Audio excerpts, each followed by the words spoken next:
Exodus of Antigone, pages 238 to 242. Mr. Vizelis is reading for Messenger and Creon. Dr. Solanki is reading for Chargos and Eurydice. Enter a messenger. Men of the line of Cadmus, you who live near Amphion's citadel, I cannot say, on any condition of human life, this is fixed. This is clearly good or bad. Fate raises up, and fate casts down the happy and unhappy alike. No man can foretell his fate. Take the case of Creon. Creon was happy once, as I count happiness. Victorious in battle, sole governor of the land. Fortunate father of children, nobly born. And now it has all gone from him. Who can say that a man is still alive when his life's joy fails? He is a walking dead man. Grant him rich. Let him live like a king in his great house. If his pleasure is gone, I would not give so much as the shadow of smoke for all he owns. Your words hint at sorrow. What is your news for us? They are dead. The living are guilty of their death. Who is guilty? Who is dead? Speak.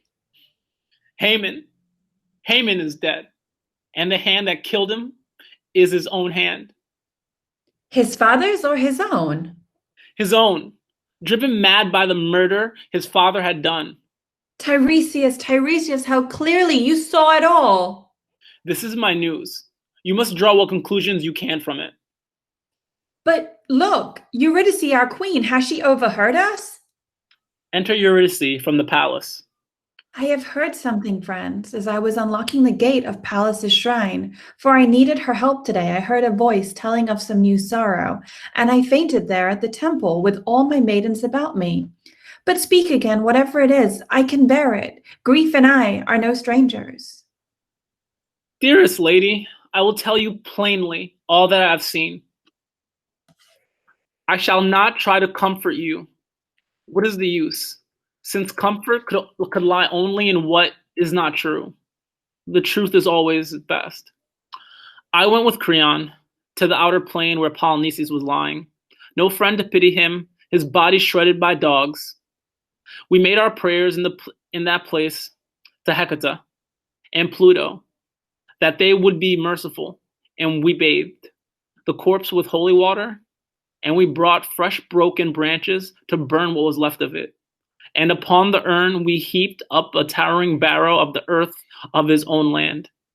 When we were done, we ran to the vault where Antigone lay on her couch of stone.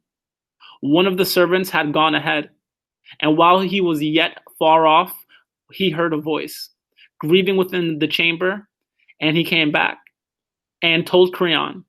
And as the king went closer, the air was full of wailing, the words lost, and he begged us to make all haste. Am I a prophet? He said, weeping. And must I walk this road, the saddest of all that I have gone before? My son's voice calls me on. Oh, quickly, quickly. Look through the crevice there and tell me if it is Haman or some deception of the gods. We obeyed.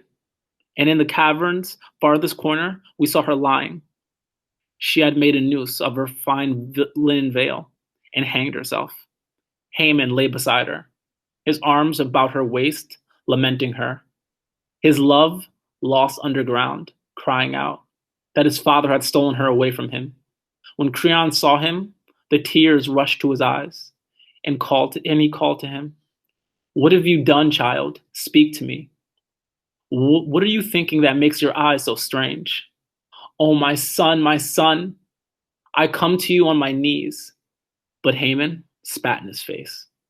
He said not a word, staring, and suddenly drew his sword and lunged. Creon shrank back, the blade missed, and the boy, desperate against himself, drove it half its length into his own side and fell. And as he died, he gathered Antigone close in his arms again, choking, his blood bright red on her white cheek.